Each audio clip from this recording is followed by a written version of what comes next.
সন্ধ্যাবেলা আজকে হঠাৎ করে একটু রেডি হয়ে নিচ্ছি, যাবো পিসিমণিদের বাড়িতে। হ্যাঁ, আবার যাচ্ছি, বাট এবার একদিনের জন্য নয়, বেশ দুদিনের জন্যই যাচ্ছি। তো আমি রেডি হয়ে চলেও আসলাম। তারপরে তো পমপমের রিয়াকশান জাস্ট দেখার মতো ছিল। আমি ভাবতেই পারিনি যে ও এতটা মানে খুশি হবে। তো দেখো ওর অ্যাক্টিভিটিগুলো, ও যা যা করছে আমাকে দেখে। আর তখন বৌদি ভাই ওকে নিয়ে একটা শর্টস করবে বলে ওকে রেডি ও করিয়েছিল। আচ্ছা। আচ্ছা।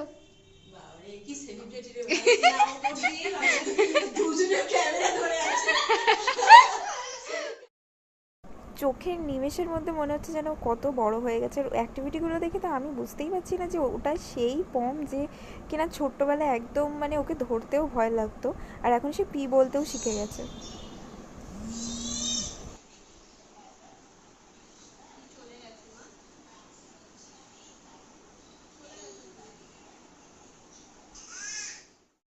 অনেক মজা করেছে, বাকিটা